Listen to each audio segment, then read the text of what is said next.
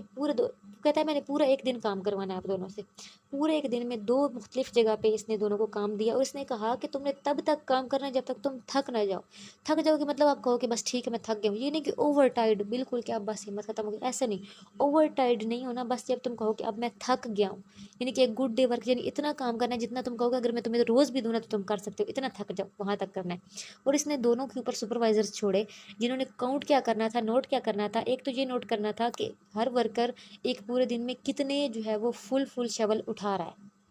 دوسرا اس نے یہ کرنا تھا کہ ہر ورکر نے جو ہر شول اٹھایا تھا، ہر شول کا جو ہے وہ ویٹ کتنا ہے، ہر ایک شول کا ویٹ کیا جا رہا تھا. یہ 2 چیزیں جو ہیں وہ سپروائزرز نوٹ کر رہے تھے. اس نے ایکسپیریمنٹ کر لیا، پورا دن گزر گیا، جتنا کام وہ اٹھا سکتے تھے انہوں نے اٹھا لیا. ٹھیک ہے، اور جو ایکسپیریمنٹ گزر گیا. اور اس نے یہ نوٹ کیا کہ جو شولرز تھے انہوں نے وہ وزن اٹھایا ہے تقریباً 21.5 سے لے کے 38 IB کے درمیان، یعنی کوئی اس سے زیادہ مطلب اس کے درمیان وہ سارے شولز تھے. ٹھیک ہے، اب وہ کہتا ہے کہ لیکن یہ بھی پاسبلٹی ہے. اس ایکسپیریمنٹ سے اس نے یہ رزلٹ نکالا کہ ایک جو ہے وہ ورکر جو ہے وہ ایک شولر جو ہے وہ اٹھا سکتا ہے 21.5 سے لے کے 38 پاؤنڈ تک ایک شول میں. لیکن اس کے ساتھ ساتھ اس نے یہ بھی کہا کہ یہ بھی پاسبلٹی ہے کہ اگر ورکرز کو اچھی ٹریننگ دی جائے اور کنسسٹنسی سے اس سے ایک ہی کام کروایا جائے تو اس سے زیادہ بھی وزن اٹھایا جا سکتا ہے. ٹھیک ہے، یہ اس نے رزلٹ نکالا. اس کے بعد اس سے کیا کیا رزلٹ نکلے، اس نے یہ کہا کہ there is the scientific way of doing things and he called it one best way, کہ ہر کام کو کرنے کا ایک سائنٹیفک طریقہ ہو سکتا ہے جسے ہم کہہ سکتے ہیں کہ ایک بیسٹ طریقہ. پھر اس نے کہا کہ رول آف تھمب جو ہے وہ نہیں یوز کرنا چاہیے، یعنی اندازے کا سسٹم نہیں بلکہ ہماری آرگنائزیشنز میں سائنس کا سسٹم ہونا چاہیے، یعنی ہر چیز کو ایگزیکٹلی میئر کیا جائے، یعنی اندازوں والا سسٹم نہیں، تقریباً 4 کلو 5 کلو ایسا نہیں، ایگزیکٹلی آپ کو پتہ ہو ہر کام کتنا ہو رہا ہے، کون انسان کتنا کام کر رہا ہے. اس کے بعد انہوں نے کہا کہ obtain harmony in group action rather than discord، کہ مل کے کام کرنے کو جو ہے وہ اس میں زیادہ اس کو کیا کہتے ہیں انکریج کیا جائے ریدر دین کہ آپ کہو کہ سب علیحدہ علیحدہ کام کریں. گروپ ایکشن کو انہوں نے امپروو جو ہے وہ زیادہ کیا. اس کے بعد انہوں نے کہا کہ achieving corporation of human beings rather than جو ہے کاسٹک انڈیویجولزم. انہوں نے یہ کہا کہ ہیومن بینگ کو یہی ہے کہ کوپریشن سے کام کرنا چاہیے، اکیلے کروانے سے اتنا کام نہیں سکتا جتنا کوپریشن سے ہو سکتا ہے. اس کے بعد اس نے کہا کہ working for maxim out put rather than restricted out put. وہ کہتا ہے کہ ایسا کبھی بھی نہ کرو کہ آپ سلیکٹ کر لو فکس کے اتنا ہی کام روز کرنا ہے، بلکہ نہیں، آپ یہ کوشش کرو کہ آج اتنا ہوا کل اس سے زیادہ ہو سکے، یعنی کہ میکسیمم پروڈکٹ کی طرف آؤٹ پٹ کی طرف جاؤ. ریسٹرکٹیڈ نہ کر لو پروڈکٹیوٹی کی، جی ہاں جی فکس اتنا ہی ہم نے اتنا منافع کمایا اتنا ہی کمانا، نہیں، اوپر جانے کی کوشش کرو، فکس نہ کرو چیزوں کو. اس کے بعد اس نے کہا کہ developing are workers to the fullest extent of their own and companies prosperity, کہ سارے ورکرز جو ہیں وہ اپنی آخری حد تک اپنی اور اپنی کمپنی کی خوشحالی کے لیے کوشش کریں. ٹھیک ہے، یعنی اپنے 100% دیں. اور اگلی چیز تھا کہ workers should be carefully selected, کہ آپ نے جب سلیکٹ کر رہے ہوں ورکرز تو کیئرفلی سلیکٹ کریں، ہر بندے کو وہی کام دیں جو وہ کر سکتا ہو. تو یہ سارے رزلٹ نکالے تھے اس نے اپنے ایکسپیریمنٹ سے. اور مین اس کا یہی تھا کہ ایک سائنٹیفک اپروچ اپنائی جائے کام کو کرنے کی، ایک ون بیسٹ وے چوز کیا جائے، صحیح بندہ چوز کیا جائے. اور اس نے جو ہے وہ 4 پرنسپلز جو ہیں وہ کام کرنے کے، یعنی کہ اس کے ٹیلر کے 4، ایک تو یہ شولنگ ایکسپیریمنٹ اور ایک 4 پرنسپلز اس نے دیے. یہ اس کی مین کنٹریبیوشن ہے کلاسیکل ویو آف پوائنٹ میں. اور یہ اس کا کہنا تھا کہ اس طریقے سے جو ہے وہ ایڈمنسٹریشن امپروو کی جا سکتی ہے. یہ تھا ہمارا آج کا لیکچر. باقی جتنے ہمارے کلاسیکل ویو کے رہ گئے ہیں وہ ہمارے نیکسٹ لیکچر میں آئیں گے. تو آئی ہوپ آپ کو آج کا لیکچر سمجھ میں آ گیا ہوگا. کوئی کنفیوژن ہو تو آپ کمنٹ باکس میں پوچھ سکتے ہیں. ویڈیو اچھی لگی ہے تو لائک کریں، شیئر کریں، چینل کو سبسکرائب کریں، بیل آئکن کو پریس کر لیں تاکہ آنے والی ویڈیوز کا نوٹیفیکیشن آپ کو ٹائم پہ ملتا رہے. دعاؤں میں یاد رکھیے گا. اگلی ویڈیو تک کے لیے اللہ حافظ.